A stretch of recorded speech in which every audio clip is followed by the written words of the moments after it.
Magandang hapon mga kasandi. Ito na naman ang inyong host sa TVPH. At ayan, it's time for you to discover yung mga hidden talents pa ng inyong host na si Sandy. So meron sa inyo mapagkita dito na gagawin niya yung araw.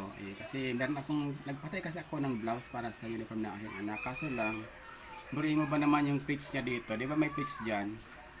Yung pleats niya hanggang dito na Di ba? Dapat di ba hanggang dito lang yung sa mayanan ng mga babae, di ba?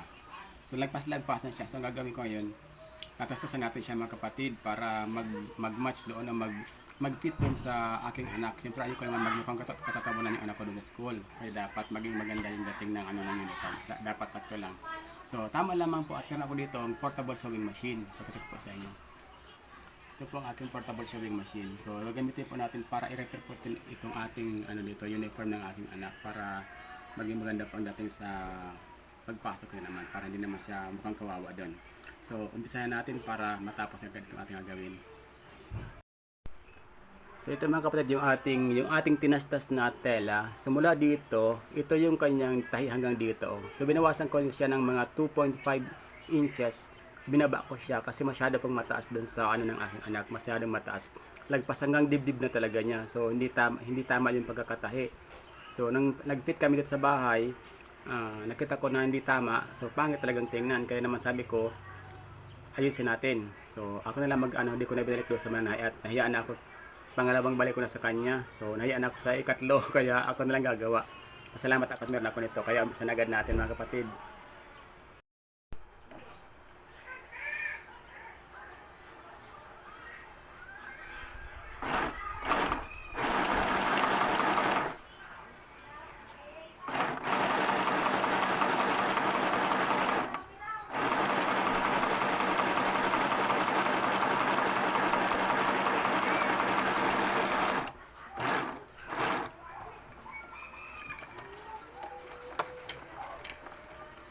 So paano lang kaya kapag wala kang ganitong kung hindi ka marunong manahi, meron ka magamit, hindi ka marunong manahi.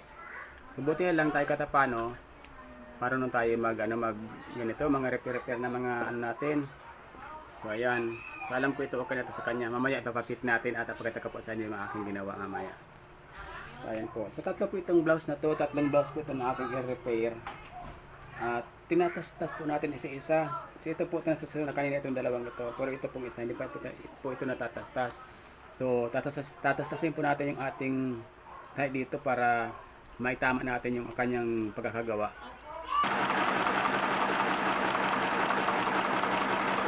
Ito lang po yung speed ng ating makina, ganyan lang po yung speed niya kasi nga portable na po ito. Hindi po talaga yung high speed na pwede natin pabilisan kasi hindi po bibilis talaga, pero hanggang dyan lang ang kanyang kaya. Pero malaking tulong na po ito para makapag-repair tayo ng mga uniforms natin. Nung nakaraan nga dito yung yung kaklase ng mga anak ko, anak kong lalaki. Nag-basketball sila. Pag-uwi, wakwak yung pantalon na slacks. Ginawa ko, ako na lang nagtahi dito sa bahay. Kaya salamat ko sa mga kanang ito, malaking tulong din to. Kaya okay na po ito mga kapatid at pinasukat ko na po doon sa anak ko. Okay naman na po yung niya, sakto na po sa kanya. Sa layo po ng ginalaw natin, biruin mo yan, tinanggal natin mula dito, ito to, hanggang dito po isa na to. So malayo po, 2.5 inches po yung ating ginalaw dyan, ibinaba natin. Kasi ang pangit po tingnan na nasa nakapatong na sa dibdib niya yung pinaka-pitch niya. So medyo may something doon sa pagkakatahi, hindi na masyadong baka maraming tinatay si kuya at nagmamadali kaya ganun. So ito okay na to. Kaya mga kapatid, salamat sa inyong panonood. Ito isa sa ating mga talents na pinakaingat-ingatan. See you again next time.